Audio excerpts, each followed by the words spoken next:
C'est le jour 12 d'un jour une info sur Zelda et aujourd'hui je dois vraiment vous parler du jeu sur lequel j'ai fait la première vidéo de la chaîne, Link's Awakening. Parce que je l'ai refait récemment et je me suis rappelé de plein de choses, donc voilà mon bilan de Link's Awakening. Link's Awakening, c'est un jeu en 3/4 vue de dessus, comme dit Nintendo, qui est sorti pour la première fois sur Game Boy et a connu un grand succès. Il est ensuite ressorti sur Game Boy Color avec un nouveau donjon, le Temple des Couleurs. Il est ensuite ressorti sur Switch et d'ailleurs il fait toujours partie des 10 jeux les plus téléchargés de la Switch, même plusieurs années après sa sortie. Ce jeu a un style graphique plutôt original et très cartoon avec des personnages qui ont des grosses têtes comme dans Wind Waker mais en vue de dessus. Et c'est pas que le style graphique du jeu qui est original, parce que dans le jeu vous ne verrez ni Zelda, ni Ganon, ni Ganondorf, ni aucune autre version dérivée de Ganon. Et pour moi c'est un gros point fort, parce que du coup la structure de l'histoire du jeu est complètement différente.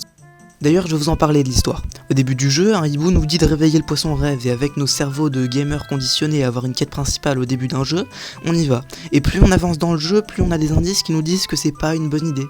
Et au final, si on réveille le poisson rêve en battant le boss final, l'île disparaît, avec tous les PNJ avec qui on a échangé des items et tous les donjons qu'on a galéré à finir.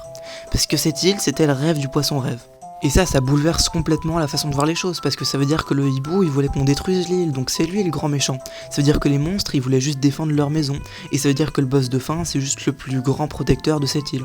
Pour moi c'est le Zelda qui a la meilleure histoire, parce qu'elle se finit pas bien et qu'elle est complètement différente des autres. Et dites-moi ce que vous en pensez.